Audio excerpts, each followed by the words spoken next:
This is ContactTalkRadio.com. Consciousness in action. And you are taking action into your consciousness by tuning into Contact Talk Radio. And on TuneIn.com, Hing.fm, and UpSnap Mobile. Contact Talk Radio.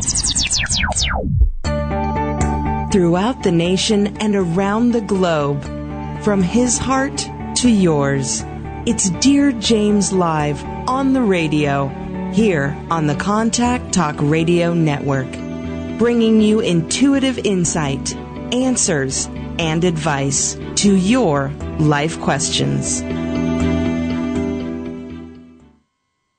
Good morning, everyone, and welcome to Dear James Live on the radio, here on the Contact Talk Radio Network. Today's show is an incredible honor for me. I have the honor and privilege to have Chris Griscom, the founder of the Light Institute in Galisteo, New Mexico, on with me. And before I bring Chris on live, I just want to give you a little bit of a flavor of her incredible background. She is an internationally acclaimed spiritual leader, healer, teacher, and visionary. She is the author of 14 books that have been translated into 13 languages. As I said a moment ago, she is the founder of the Light Institute and the Nizhoni School for Global Consciousness that was established back in 1985, almost a year shy of 30 years ago. And it's in the ancient pastoral village of Galisteo, New Mexico. And Chris is also, her humanitarian services and contributions in holistic health and education have been twice recognized by the Indian Board of Alternative Medicines based in Calcutta, India. The board awarded Ms. Griscom with the Suha Chakra Award in December of 1996. Past recipients of that amazing award include Mother Teresa and the Dalai Lama. And she was again honored in December of 1999, where she received the Lifetime Achievement Award from the same board. And I had the personal privilege and honor of working with Chris just in June, a few months ago. And one of her amazingly talented Light Institute facilitators, Amy Adams, who has been with the Institute for 16 years. And so this is a distinct honor and privilege. So, Chris, good morning. How are you? Oh, how could I be any differently than wonderful with that kind of introduction? Thank you, James. You're very kind. Well, you have earned it. I said to you, and I'm going to say this at the beginning of the show to my listeners and at the end. To sit in front of Chris Griscom is to sit in front of a master. And Chris, when I came to the Institute and I sat before you, there is something that is instantly palpable about your wisdom and your knowledge, your grace, the work that you are doing on behalf of humanity. And I wanted to ask you, where did it all begin? How did you come to this? Well, we like to think, James, that suddenly we're struck by a bolt. And in a way, I was struck by a bolt the first time I ever meditated in this lifetime. A bolt of white light split open my head. I couldn't see or talk for almost a day. There was that. But, I think that all of us have this wisdom, that we come in with it through our many incarnations of the soul. And children exhibit this all the time. And certainly I had many experiences as a small child like that. But I would say that the beginning of what I do now came when I was in the Peace Corps through not such a pleasant experience, but an illuminating one, when a child died in my arms. And I had not been prepared for death. In the States, we just take them to the hospital, put them in white, and let somebody else take the responsibility. And this child that died in my arms, she looked up at me and her soul passed through my eyes. I became hysterical. I really lost it. And I cried and screamed at God and, said my life was over and felt very dirty, etc. for 3 days. And at the end of the 3 days, her spirit came to me and said, the choice of my death was mine, but the moment of my death was my gift to you. And that's when all that I had experienced suddenly coalesced into a truth that I couldn't escape. You know, I had had many out-of-body experiences with spirits, etc. But when that happened, it was like a slap that brought me into the recognition that who we are and our realities are much more textural than just a flat surface. And that was the beginning of, I think, being brave enough to begin to work with or practice the knowings that had come to me. So that was really a point that where you were really, you'd had a previous understanding, if you will, an awareness and a consciousness of soulful acts, if you will. But this was the kind of the crowning moment, or the awakening, the ownership. Absolutely. You know, death is a great teacher. And after that, I held many babies in my arms who died, and many people. And so I really, somehow through that, you know, death takes away our masks, takes away all of our chatter. You can be as wealthy as you want to be, or as famous as you want to be. But on my table at the Light Institute and at the moment of death, we are our own true soul self. And so I think that that's what triggered me into saying, okay, I am going to stand for what I know. And of course, my work is all about helping you stand for what you know. Very true. And I want to, we're going to bring that up because there's a, in the second segment, if you will, of the show, there's a whole point about the fact that this is when they come to the Light Institute. Sometimes people, or oftentimes I think, and you'll be able to speak to this obviously with almost 6 decades of practicing here, that people believe that it's being done to them, or somehow they are not the owner of the vessel. Yes. Go ahead. That's well said, James. You know, I think that all of our cultures, all of our education teaches us to look outside the self rather than inside the self. And I had a great experience of that as a professor at a natural healing school. We began to study acupuncture. And this was a very long time ago. And when it came time to stick the needles, I intuitively said, no, I'm not going to continue with this. I wanted to know about the art of the many meridians and the body, and again, a more developed textural presentation. But I don't want to stick needles in someone and have them think, well, you know, because I stuck needles in them, then they become enlightened or they become well or something like that. Because since a child, I have known that we have these powers inside us, James. You know, and we come with them. We have to own that, as you say. Yes, we have to own it, and we come with them. And how did you, Galisteo, and that's where the Light Institute is, and the Nizhoni School for Global Consciousness was originated, and so forth. How did you come to Galisteo? And before you answer, for people that have never been there, and I grew up in the Midwest for a little bit and lived in Clayton, New Mexico for some time. So I have an appreciation for the beauty, for the energy of New Mexico, for the lands. They're truly the land of enchantment, as they say. But here's Galisteo, and it's so rich, and yet it is so tiny, and it's so beautiful. But I'm wondering, how is your soul called to be in Galisteo? You know, I was traveling back from the Peace Corps and looking for a place to settle down. And so I chose New Mexico because it had the background that I had been in Latin America, so it had the bilingual aspect and the Indian aspect. And when I came to New Mexico and traveled into Galisteo, I would call New Mexico the land of entrapment. If you come here, you will come again. Oh, absolutely, I know. But Galisteo is within 2 hogbacks, or 2 volcanic ridges, which create a little valley that at one time was an inland sea. And so it is a vortex of energy. It's a vortex of the future and the past, and it's an energetic vortex. And when you come into this little village that has so much history, you can feel that. But I always say, you can see as far as the eye can see in Galisteo. It's open, and we have a powerful sky. The Native Americans came here for more than 2,000 years to, quote, speak to their sky brothers. And so I felt that expansion. And I always say, because we do have a little wind here, that if people come and just stand outside at the Galisteo Light Institute, they will get half the work. They will be swept.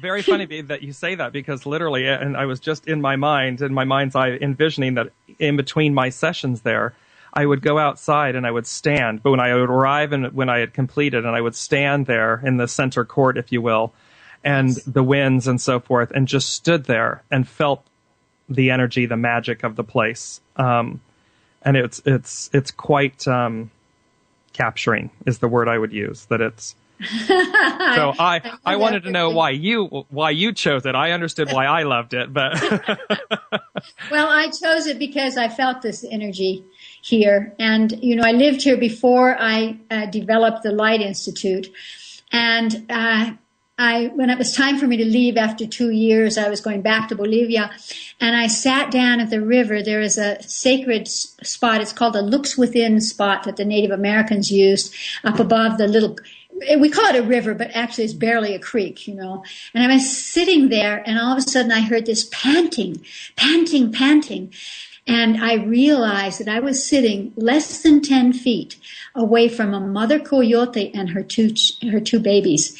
And she said psychically to me, "As deep as you can go, so will we take you." And I knew that my home was Galisteo. And it has always been there. I think all of us have to find some place inside ourselves or rooted to the earth, or some place that resonates with us, that opens us, that says you are safe, you can expand, you can be yourself. And so Galisteo whispered that to me, that I was half-baked, I was not done, and that I had much to learn. And so this was the perfect vibration. There's 6 Native American pueblos in this area. Again, the looks within and the come to visit your sky brothers. All of that facilitated me to create the Light Institute here in Galisteo. And it's really quite, you mentioned 2 things. And one, just for all of the listeners, Galisteo is roughly 20 minutes by car from Santa Fe, the beautiful Santa Fe, New Mexico. So that is the backdrop, the setting upon which the Institute lies. And there's something, Chris, that you just mentioned and that I found this, living in Los Angeles, it's in the urban epicenters, if you will, when we're in these large cities and we're in, a Los Angeles, a Chicago, a New York, a Philadelphia, there's such a concentration of concrete. Yeah. Of the things that are hard. And what you realize is the necessity and the need for this connection to energy, to the essence of life, to nature. Mm-hmm. And for you to have had that experience by the river, we will take you as deeply as you will go. Mm-hmm. Speaks to the need for nature, openness, and that is something that you truly experience at the Institute. It's really quite breathtaking when Chris says that you can see for miles. She's not kidding. I mean, it's breathtaking miles, so I'm. But let me say something to inspire all of you city folk. Yes, exactly. First of all, of course, talking about nature. And another experience I had once was nature saying to me, people will go to sacred places like Sedona or, various places on the planet. And what this voice of nature said to me, anywhere you go in nature and sit, nature will open up and speak to you and align you to your body, because your body is made of all the elements of nature. And people have often said to me, why am I in this big city? I long for space. What my higher self says about that is that one of the themes for people who live in the city, and I think this is very true of you, wonderful that you have the background as a child to be in nature, but I think that the theme for people who live in cities is that you must learn to expand out to be safe in the midst of humanity, in the midst of all the noise and all of the motion, and still be in a meditative state, still find the self. And so I feel that when people find themselves in big cities, it's because you have a gift to all of humanity. And the trick, or the lesson for you, the gift is to be in humanity, but the lesson and the gift to you is to know that you can actually be in the stillness of your true self, your higher self, in the midst of anything. And once you begin to feel that you can walk down the street with the horns blowing and the sirens going and find that place of peace, then you really, really can begin to recognize yourself, as an instrument of the unmanifest, of the divine grace in the world. And so I honor all people who live in cities too. It is quite a challenge, I know. Yeah, it is. But, and you're right, because it is that moment of centeredness, if you will. If you maintain that moment of centeredness, or a better way, if you commit to it.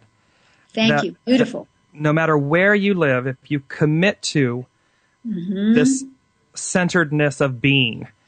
And I know that here in Los Angeles, I purposefully go to Greystone Mansion sits here in the lower flats hills of Beverly Hills, but they have amazing parkland and so forth. And I just sit and I'll read, or I just absorb nature. Absolutely. I watch the squirrels in and out of the trash cans. They're quite clever. They're quite clever. And but it's something very soulful. We walk the canyons. We do these types of things because it is that magic that you're talking about, that when you can be in the epicenter of humanity, if you will, and maintain a centeredness, then I think you're truly aligned, or holding your alignment. Absolutely. And James, everyone on the planet at this pivotal moment is looking for magic, and they're looking to be a part of it. And unfortunately, we've got into that passive stage of seeing it through a movie, or a television series or something. And if you will, as you say, commit to giving yourself a moment to walk in nature, to sit in a park, to go to the beach, to look at the sky, that will fill you. And that will help you to be yourself, and to know that, again, you are safe because your life has purpose. And it's not that passive energy of watching. We are not just the watchers. No, we are the beers. That's right. I have a book I haven't ever finished. It's a photographic book. It's called Rock Spirits. And I segment rocks into various, Devics or Galactics or Indians or people or whatever. And one segment of them are called the Watchers. And usually those are huge rocks that have faces that are looking up at the sky. Sometimes they look over a valley or something, but usually they're looking at the sky. And so we have the Watcher in us, and we can learn from the Watcher, but we need to be the beings, that's for sure. Absolutely. Well, we're going to go to a quick commercial break. You're listening to Dear James Live on the radio with my guest, Chris Griscom of the Light Institute. And when we come back, we'll be talking about the amazing Light Institute in Galisteo, New Mexico, along with Chris's book and the school that was founded almost 30 years ago, the Nizhoni School for Global Consciousness. We'll be right back after this message.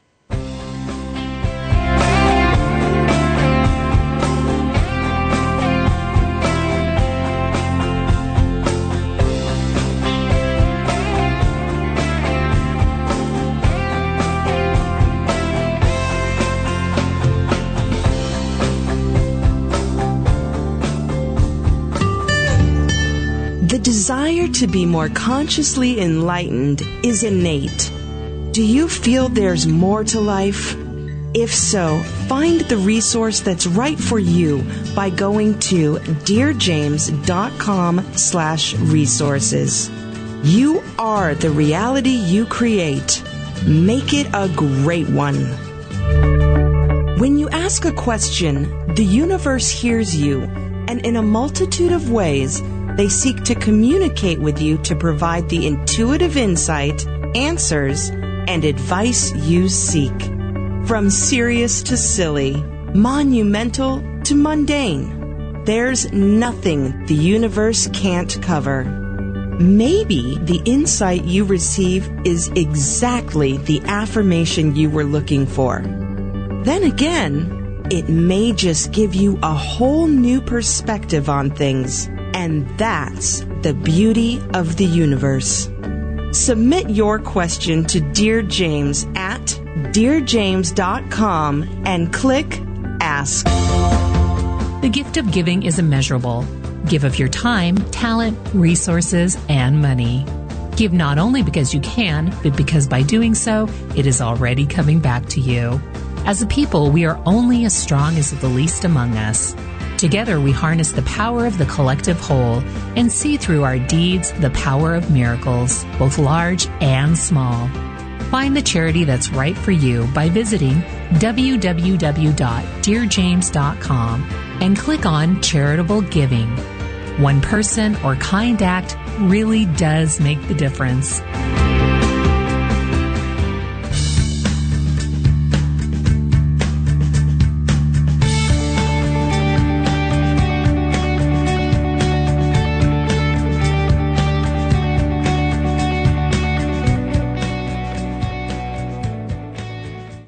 Hello, everyone, and welcome back to Dear James Live on the radio, here on the Contact Talk Radio Network.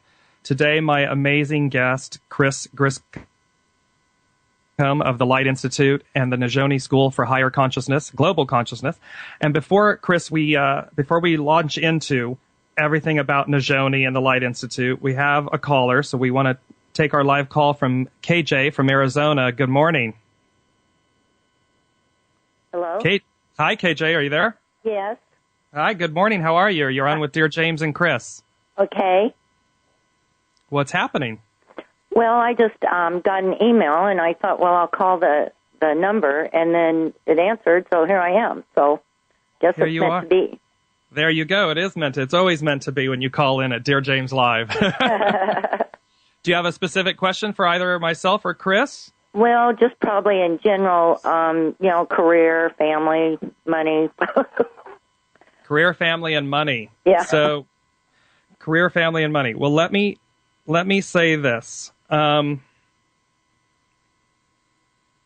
always a point or a place of abundance within us, and what I'm feeling, and we will talk about this on a private consultation. But what I'm feeling is that you're incredibly restricted or constricted at this moment.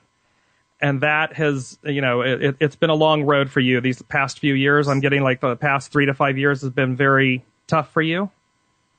Yep. Yeah. Okay. So a lot of what's taking place, KJ, is it's a belief system. It's your belief system, and something that Chris and her amazing facilitators at the Light Institute, we come into this life, and Chris, jump in, because this is about multi-incarnational work as well. Mm-hmm. We come with this basket of stuff. Yeah. That we're meant to. Go ahead, Chris. So what I would say is, I was going to say the same thing. You're squeezing, dear heart. You're squeezing so much. And what you want to do to start a new octave of your life and imagine that through all your incarnations, all the good you've done, the cosmos wants to give you stuff through other people, through situations that you can't imagine at this moment. So 2 parts of an exercise. One is to ask your body, where is holding that squeezing? I can't make it. I can't get it. And bring your awareness into that part of your body. It's actually in your body as an energy. And ask that squeezing what color it needs to be released. And then imagine that you're putting the color in there. Afterwards, if you get up and open your arms and spin to the right like a child, you'll begin to relax and open your energy so that you can get creative ideas or be visible enough for whoever wants to come and help you can help you. And the second part that I would recommend every day is, as James was talking about, ask your body, where am I holding abundance? When we're squeezing, we don't realize maybe you're healthy. Maybe you love flowers. Maybe there's a person in your life who really honors you. And so any kind of abundance, if you focus on that abundance and then open that up, then you are magnetizing more of that abundance to you, whether it comes again in relationship or money or job or whatever it is. You have to allow it. You have to say yes.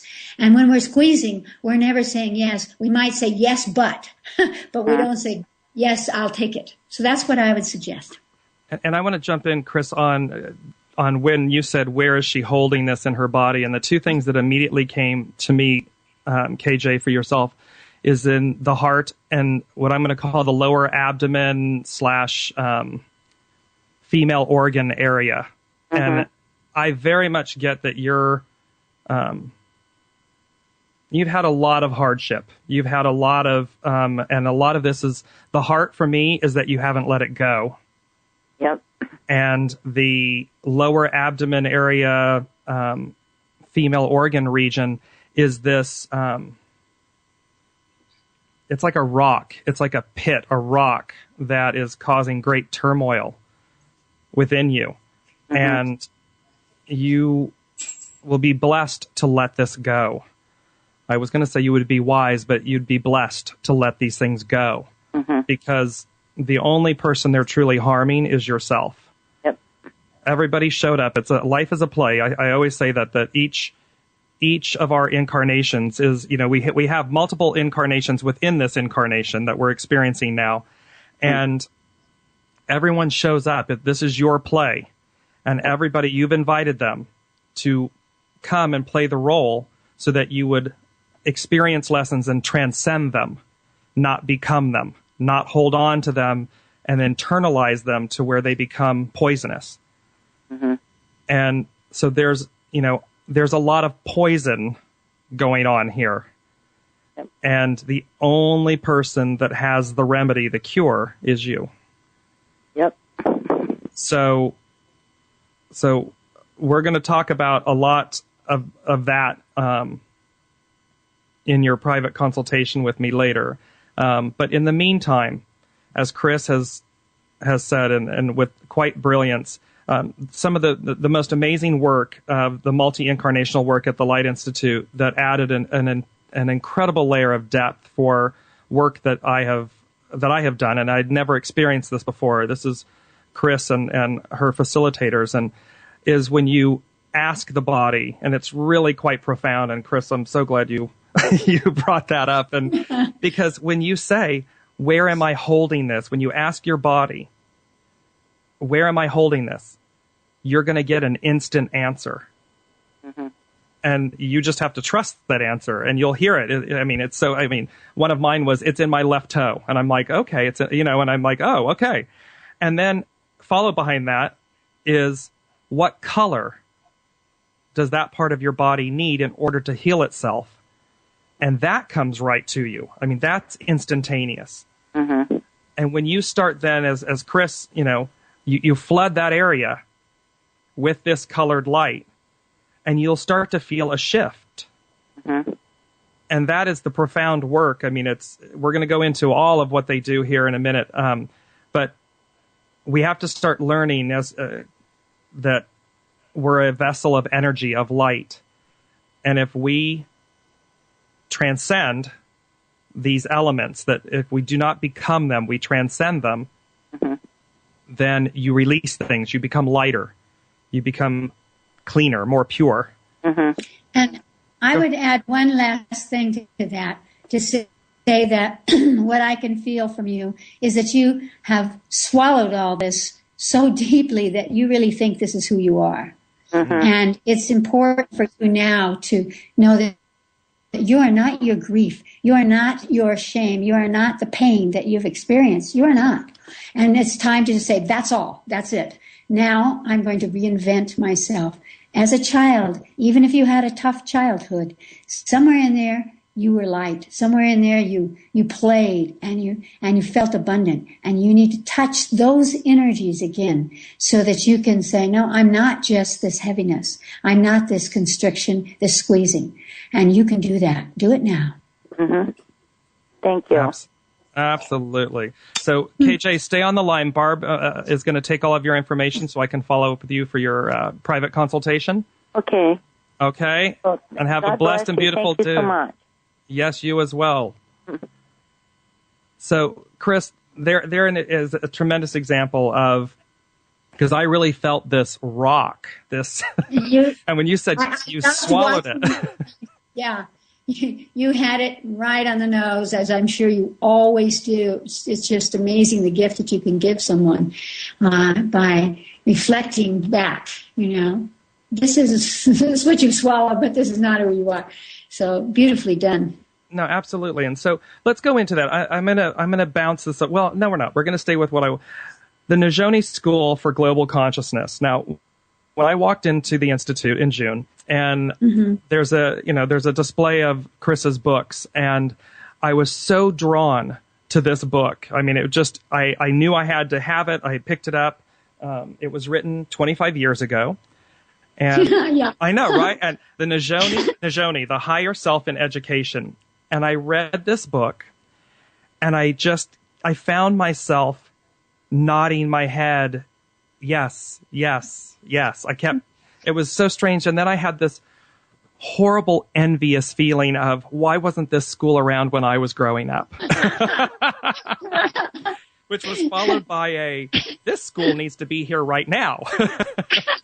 So, Absolutely. Chris, talk to us about Nizhoni, the book, the principles behind the book, because it's really, for every parent and for every soul, for every child, it's an awakening. I look at my nieces and nephews and my brothers and sisters and my cousins with their children, and I think, yes, get this book and apply it. Mm-hmm. Mm-hmm. So talk to our listeners about Nizhoni. First of all, let me say it's built on the principles of what I've been taught by my own higher self, my own intuitive essence, which is that children as souls choose their parents for specific roles, for specific lessons that they feel that they need for their own evolution. And so we should never look at children as if they were, I love it when people say, oh, the innocence. No, you and I are innocent too. We don't understand that word. We really don't. What we need by innocence is they don't know what's coming. And so we need to, from early childhood, begin to listen to the wisdom of children. Children were never meant to sit in chairs. We call them attention deficit. It makes my heart sad to hear that word. They need to move. They express themselves through the movement of their body. They're still in and out of their body easily. They are connected to the cosmos. They're connected to their higher selves. And so we need to, first of all, listen to them as children. At about 4, they will begin their games. When they're playing with themselves or each other, they will begin talking about their many incarnations. And if parents understood that, they could say, and was I there? And how did we get along? You could save a lot of trouble with your children when they become teenagers if you listened to them when they were 3 or 4. And so the school began with the recognition that by clearing the parents, looking at many lifetimes with the parents, first of all, we could help you reinvent yourself as a soul friend and see what the lessons or the themes are with the people around you and the things that have been psychogenetically imprinted in you. So Nizhoni is about awakening the excitement of learning, not ABC, but rather teaching children, whether they're 60 or they're 4, that they have wisdom inside them and that they know the answers, and that the answers, I always at Nizhoni when we were teaching a course, whether it was peace or it was mathematics or history, we would always say, take this information and now compile it in a new way. Because truth is always changing through our experiences. And so we are desperate for a new system of education right now. And I'm sad to say that in the last 25 years since I've written this book, not much has happened in education. The only thing that's happened, which is something that my higher self predicted, was that we would have trouble conceiving, but that we would feel more honored at having children. We wouldn't feel that our life is wasted because children, or that they're a burden financially or any of those things. And that we would begin to recognize who the teacher, who the student. What I say in the Nizhoni book is that parents are changed by their children. And so the education goes both ways. And I am happy that a lot of parents today are feeling that their children need more than they get in public education. We need to see history in a completely different way. One of the exciting things that we would do in terms of just, intellectual learning would be, okay, we're learning Spanish, or we're learning algebra, or we're learning physics or chemistry. Go into a lifetime, go into an experience in which you knew these things. And I saw children who are getting D's in mathematics get A's and be booted into advanced classes after one set. Children who hated, maybe were afraid of people that spoke a different language. They were concerned about them or a different religion. So fine, let's have your experiences. And at the same time, let's look in this lifetime, what are the imprints that you have been stained with psychogenetically from your religions, from your cultures, from your parents, that have caused you to have fear. And so Nizhoni education is really about dissolving away all fear on all levels so that you can get about the adventure of learning and the adventure of being alive.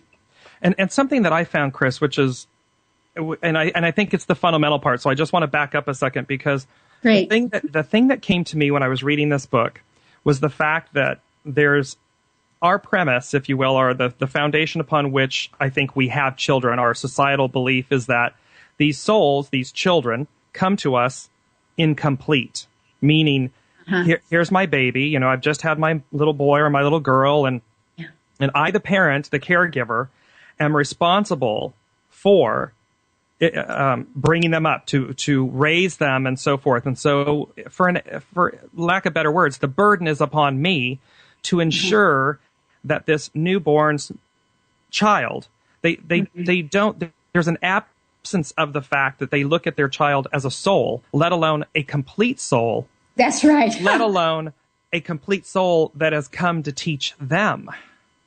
That's right. And so that's what struck me about Nizhoni and your book and everything, was that the principles begin there, that parent, this is a whole complete soul. And when you fundamentally shift your perspective of that, your understanding of the fact that this soul is whole and complete, it's chosen you. Yeah. Just as you chose it. And then it completely changes the dynamic of the relationship. Because all of a sudden because all of a sudden this child, this little newborn baby isn't incomplete. It's there to teach you. That's right. And we say that the psychic doors are open until about 7. I dropped that to 6 now. They intuit things. Remember that a baby in the womb is not only sucking its mother's blood, but all of her emotions, and psychically taking all of the thought forms of its father, and while it's in the womb. And what I notice is that, especially with little boys, at about 3 or 4, when they've started to develop their language, they're very confused, especially with their fathers, because they've always talked psychically with their fathers. And suddenly the father's saying, now come play ball with me. And they're going, but wait, I want to, don't you remember what I said about this inside my head, And so we start to acculturate them and say, you have to do what we say, you have to behave, you have to go to preschool and all of that. And the children are very confused because they're still getting psychic messages. But now suddenly no one's observing those. No one is answering those. People are using language instead of knowing. And so it's very hard for children. So about 7, the psychic centers close to some degree. Exactly. And what Chris, my higher self says actually... Chris, hold that thought 1 second. We're actually having a technical problem, so we're going to jump to a quick break and then come back so that we can clear the line. So 1 second. You're listening to Dear James Live on Contact Talk Radio. We'll be right back after this quick break.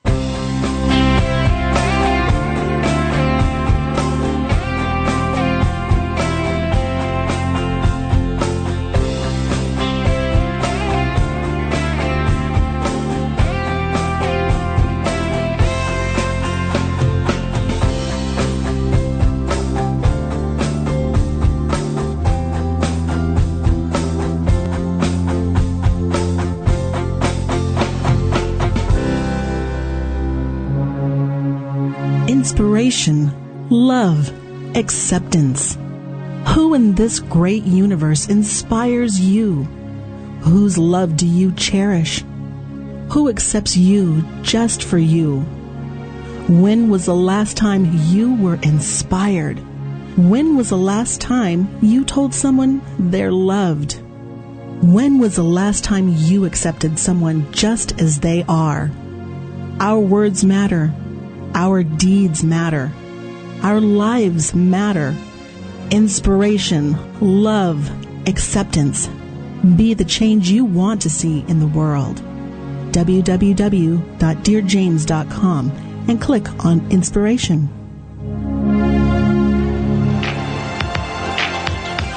Available for private, individual, group, and corporate consultations, Dear James will provide you with the intuitive insight, answers, and advice to your life questions. Schedule your consultation by going to www.DearJames.com and click on Consultation. The gift of giving is immeasurable. Give of your time, talent, resources, and money. Give not only because you can, but because by doing so, it is already coming back to you. As a people, we are only as strong as the least among us. Together, we harness the power of the collective whole and see through our deeds the power of miracles, both large and small. Find the charity that's right for you by visiting www.DearJames.com and click on Charitable Giving. One person or kind act really does make the difference. When you ask a question, the universe hears you, and in a multitude of ways, they communicate to you the intuitive insight, answers, and advice you seek. Ask Dear James a question and experience the magic of the universe. Visit DearJames.com and click Ask.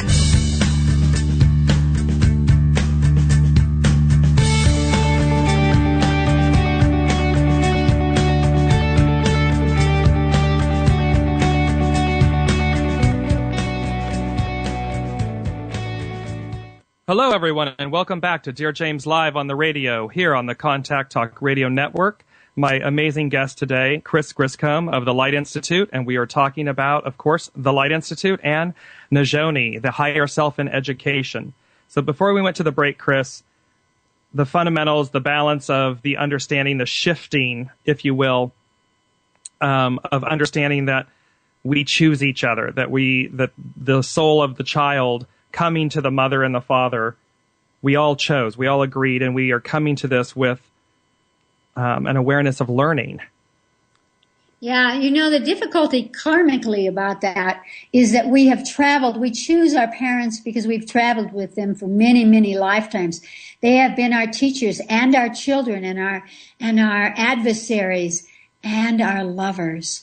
And so there's a lot of confusion that goes on in the emotional relationships with parents. Any mother will tell you that within the womb, each of her children feels completely different, has a different personality. She relates to them differently. The same is true of the fathers. So when we open up this information and you experience for yourself, who is this child or who is this parent?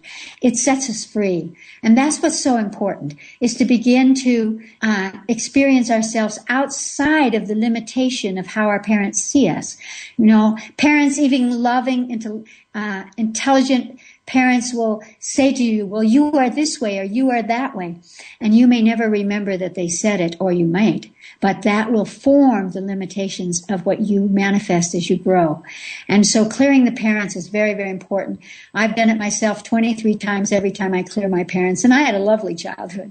So it's just amazing to have this kind of information. And when we apply these principles at an educational level, again, it allows young people to feel themselves powerful, which is very necessary for teenagers, but children as well. And societally, if we flip the switch, so to speak, or the point of how we're interacting, that this is all then based, that we are energy, we have multiple incarnations, and that within this, the dynamic of how we or why we've chosen each other, and something that you do at the Institute, which is quite amazing, and with the school, with the Nizhoni school, was multi-incarnation work between parent and child. Yes. So when you talk about that dynamic, because you write in the end of the book, you give live, real examples, real people, real examples, and just to share with our listeners that dynamic. Let me share something really wonderful about that. On the first day, these are set to 4 days, and on the first day we don't look at lifetimes, we just look at the impressions we have of our parents. And we take the child back, or be a 6-year-old, we take them back to the moment before conception, because of course you have consciousness before you take on forms.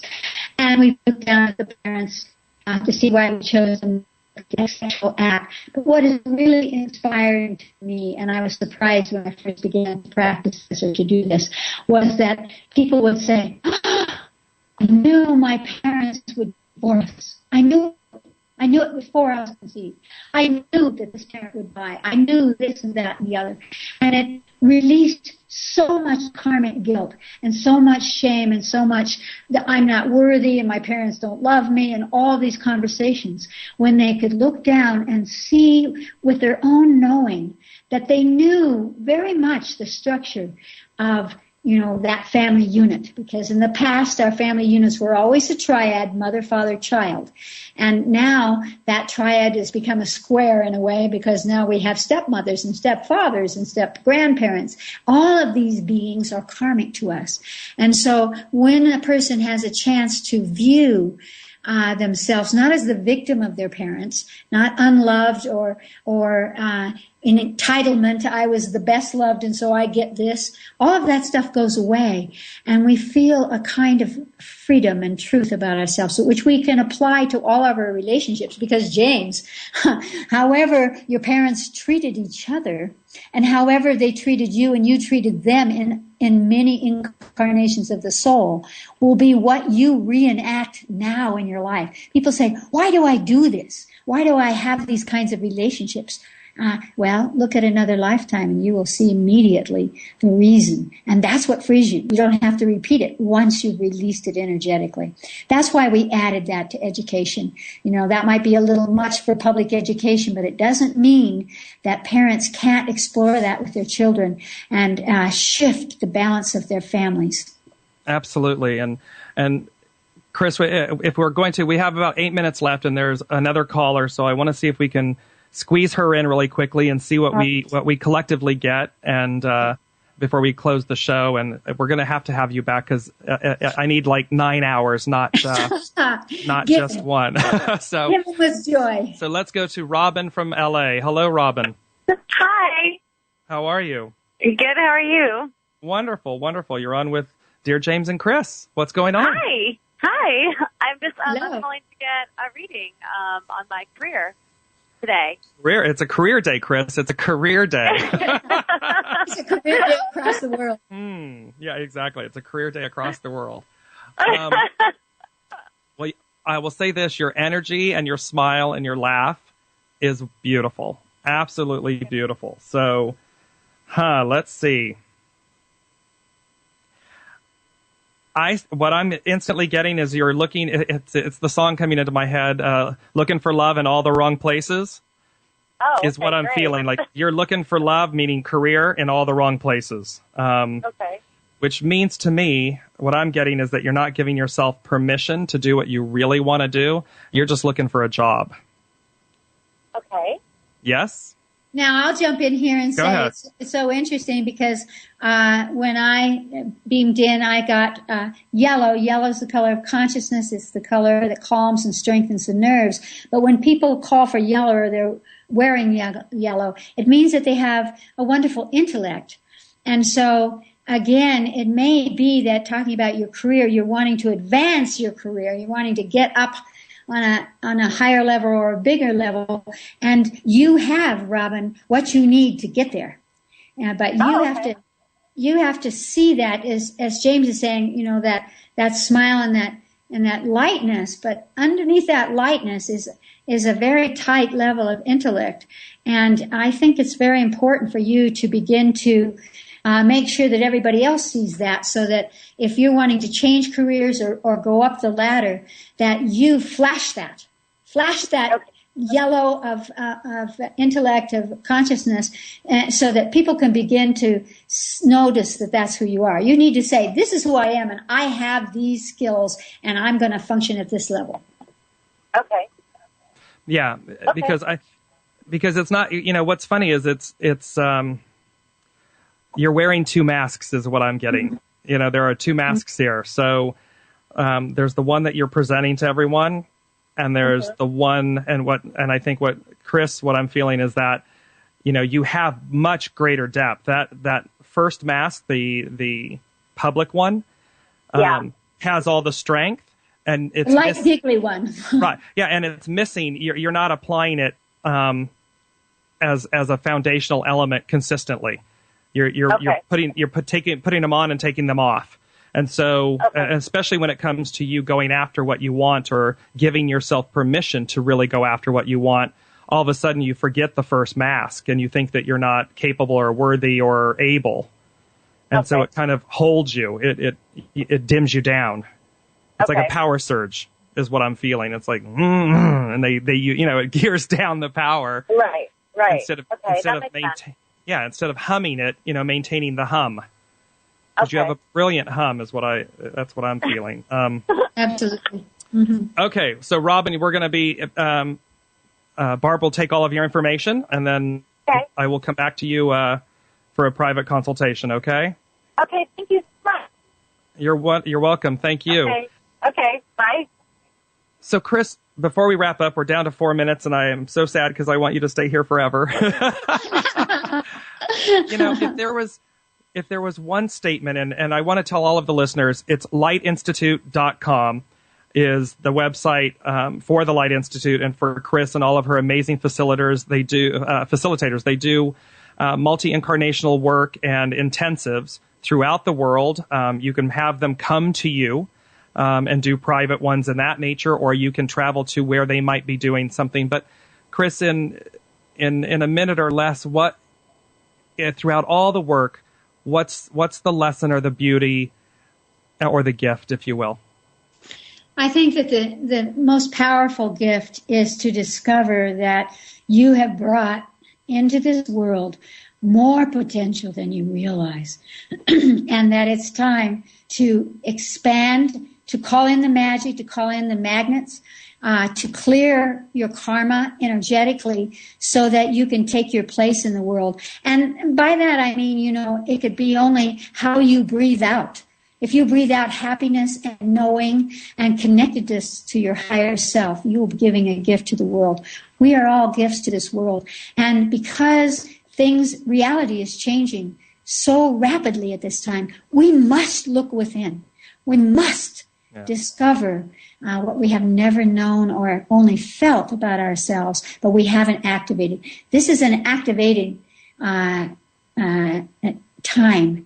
in the karma of the earth and the karma of the Homo sapiens. And we need to give it attention and to really value ourselves. We always look out at the outside, but we need to put our attention on the inside now. Especially because we have the potential to live to be 120 years. What could we do in 120 years instead of the 75.5?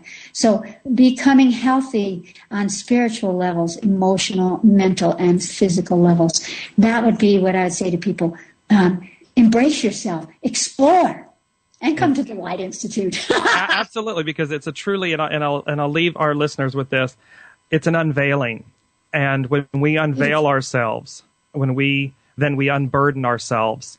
And I think we really, truly then, by doing the work, by looking in, we then, we purify and our levity, if you will, we come into our own. We really become who we've always been and we're afraid to be.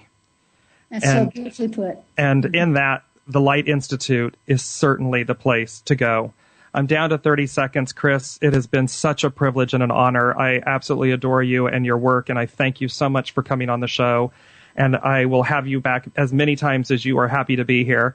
And And to all of our listeners, I say to you, as I always do, no matter where you are or whom you're with or what you're doing, wrap yourself in goodness.